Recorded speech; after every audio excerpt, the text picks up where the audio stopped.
बात है 5 जून 2023 की, जब एक पुजारी पुलिस स्टेशन पहुंचता है अपनी ही भांजी के गुमशुदा होने की रिपोर्ट लिखवाने। बात लड़की के गायब होने की थी तो पुलिस वाले तुरंत रिपोर्ट लिख लेते हैं।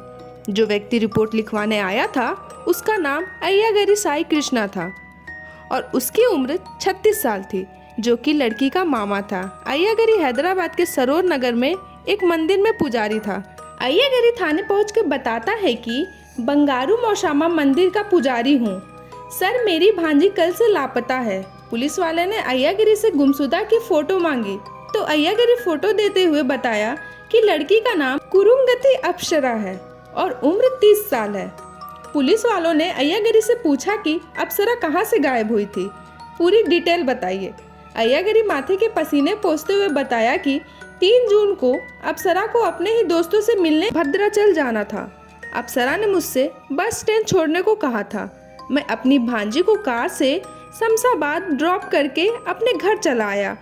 फिर जब मैं अपनी भांजी को कॉल किया तो उसका फ़ोन स्विच ऑफ आ रहा था और अभी तक उसका फ़ोन ऑन नहीं हुआ।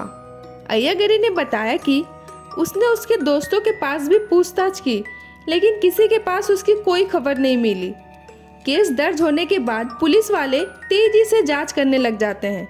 जैसा कि पुलिस वाले को अय्यागरी ने बताया था कि आखिरी बार अप्सरा को उसी ने देखा था, इस बात को कंफर्म करने के लिए पुलिस वाले अप्सरा की मां से मिलते हैं और अप्सरा की मां से पूछते हैं कि आखिरी बार अप्सरा किसके साथ बाहर गई थी। तो अप्सरा की मां जवाब देती है कि आखिरी बार अप्सरा अय्यागरी के साथ बाहर गई थी।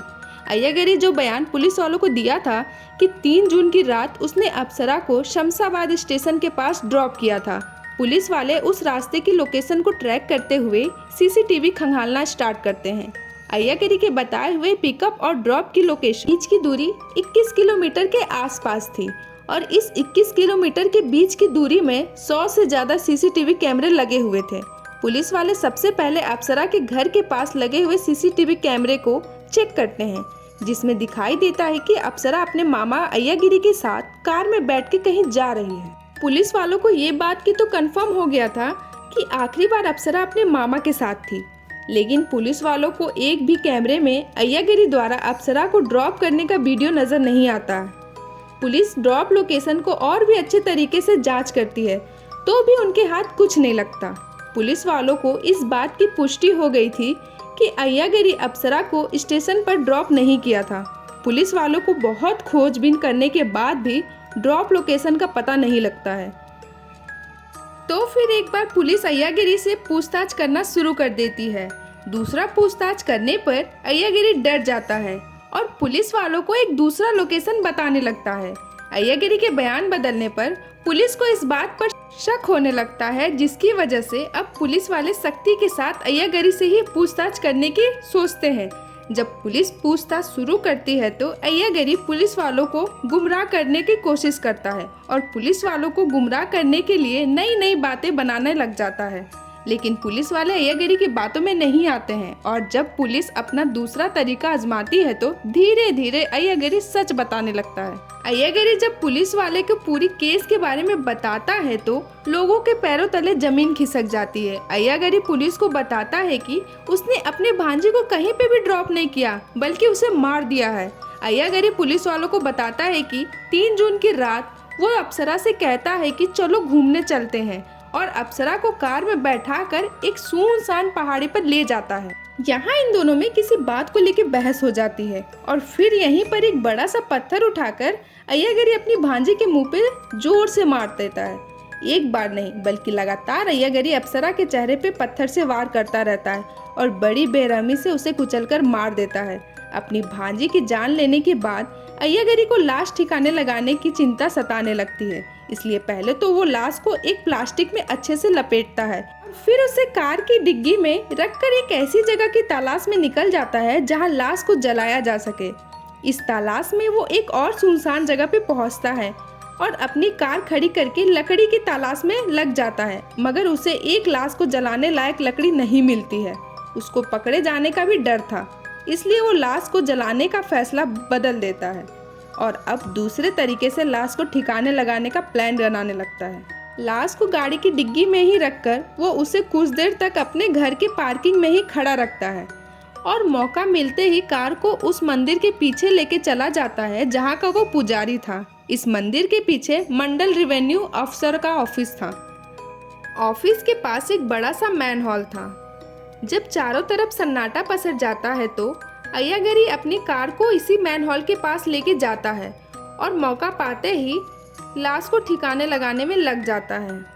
अप्सरा की लाश को इसी मैन हॉल में डालकर इसका ढक्कन बराबर से बंद कर देता है, कोई भी इस लाश तक ना पहुंच पाए। इसलिए अय्यागरी इस मैन हॉल पर 2 ट्रक मिट्टी भी गिरवा देता है। लेकिन 2 ट्रक मिट्टी डालने के बावजूद भी अगले दिन अय्यागरी महसूस करता है कि थोड़ी थोड़ी बदबू बाहर आ रही है। इसलिए वो मिट्टी हटाकर पहले वो मैन हॉल के ऊपर बढ़िया से सीमेंट की प्लास्टर चढ़ा देता है, फिर उसे मिट्टी से ढक देता है। अब अय्यागरी को लगने लगता है कि उसने सही जगह पर लाश को छिपा दिया है और वो कभी भी पकड़ा नहीं जाएगा। लेकिन एक समस्या थी, उसकी बहन जानती थी कि अप्सरा को आखिरी बार अय्यागरी ही बाहर लेके गया है। ऐसे में वो पुलिस से शिकायत कर सकती थी, इसलिए किसी को शक ना हो इसलिए अय्यागरी खुद ही पुलिस स्टेशन जाके अपनी भांजी के गायब होने की शिकायत दर्ज करवा देता है। मगर उसकी ये चालाकी काम नहीं आती और पुलिस के सामने उसका झूठ पकड़ा जाता है। अब पुलिस वाले हत्या के मोटिव के बारे में पता लगाने का फैसला करते हैं। जब पुलिस वाले अय्यागरी से हत्या के कारण के बारे में जानने की कोशिश करते हैं तो अय्यागरी कुछ और चौंका देने वाला खुलासा करता है। अय्यागरी के मुताबिक अप्सरा और अय्यागरी पिछले काफी समय से एक दूसरे के साथ रिलेशनशिप में थे। दोनों एक दूसरे को प्यार करने लगे थे। देखते ही देखते दोनों का प्यार इतना ज्यादा बढ़ जाता है कि दोनों एक दूसरे के बेहद करीब आ जाते हैं। फिर एक दिन उसे पता चलता है कि अप्सरा गर्भवती हो गई है। प्रेग्नेंट होने की बात जब सामने आती है तो अप्सरा अय्यागरी पे दबाव बनाने लगती है कि अब ऐसे नहीं चलेगा, बल्कि जितनी जल्दी हो सके तुम मुझसे शादी कर लो। मगर अय्यागरी के सामने ये समस्या थी कि कई साल पहले उसकी शादी दूसरी लड़की से हो चुकी थी और उसके 2 बच्चे भी थे। ये बात अप्सरा भी जानती थी, इसलिए वो लगातार अप्सरा को समझाने की कोशिश करता है। इस पर अप्सरा कहती है कि तुम मुझसे शादी कर लो और अपनी पत्नी को छोड़ दो। जबकि अप्सरा और अय्यागरी के पहले से ही एक रिश्ता था, इसलिए अप्सरा के लाख जिद करने के बावजूद भी अय्यागरी शादी के लिए मना करता रहता है। इस बीच अय्यागरी के समझाने पर अप्सरा अपना अबॉर्शन करवा लेती है। अबॉर्शन के बाद ही वो लगातार अय्यागरी पर शादी का दबाव बनाने लगती है। इसी के बाद अय्यागरी खौफनाक प्लान बनाना शुरू कर देता है और फिर 3 जून की रात आखिरी बार लॉन्ग ड्राइव के बहाने अप्सरा को लेकर घर से बाहर निकलता है। फिर उसे एक पहाड़ी पर ले जाता है और वहाँ वो उसे समझाने की कोशिश करता है कि वो चाह कभी उससे शादी नहीं कर सकता है। मगर यहाँ भी अप्सरा कुछ समझने के लिए तैयार नहीं है। अय्यागरी के मुताबिक जब अप्सरा किसी भी तरह समझने के लिए राजी नहीं होती है तो वो एक बड़ा सा पत्थर उठाकर अप्सरा के चेहरे पे मार देता है और वो तब तक मारता है जब तक उसे यकीन ना हो जाए कि अब अप्सरा मर चुकी है। इस खुलासे के बाद अय्यागरी को गिरफ्तार करते हुए पुलिस कस्टडी में भेज दिया जाता है। पुलिस जांच में अय्यागरी का नेट सर्च हिस्ट्री भी सामने आती है। इससे पता लगता है कि अय्यागरी अप्सरा की हत्या करने से पहले इंटरनेट पर सर्च करता है कि how to kill human being. आगे कुछ दिनों की पूछताछ के बाद पुलिस वाले इस पूरे मामले का खुलासा करते हैं। एक मामा भांजी के अवैध रिश्ते और हत्या की खबरें बाहर आते ही सुर्खियां बटोरने लगती हैं। आसपास के राज्यों के अखबारों में भी इसे कवर किया जाता है। अब ये खबर जब तमिलनाडु पहुंचती है तो अप्सरा से जुड़ा एक बेहद ही हैरान कर देने वाला खुलासा होता है। दरअसल जब ये खबर मीडिया द्वारा तमिलनाडु में रहने वाली धनलक्ष्मी तक पहुंचती है तो वो मीडिया वालों के सामने एक चौंका देने वाला खुलासा करती हैं। वो बताती हैं कि अय्यागरी ने जिस लड़की अप्सरा की हत्या की है वो उसकी बहू है और इस बहू के चलते बेटे ने आत्महत्या कर ली थी। आगे इस मामले में पुलिस जांच करती है तो पता चलता है कि कुछ साल पहले ही अप्सरा की शादी कोयम्बटूर में रहने वाले सॉफ्टवेयर इंजीनियर कार्तिक राजा से हुई थी।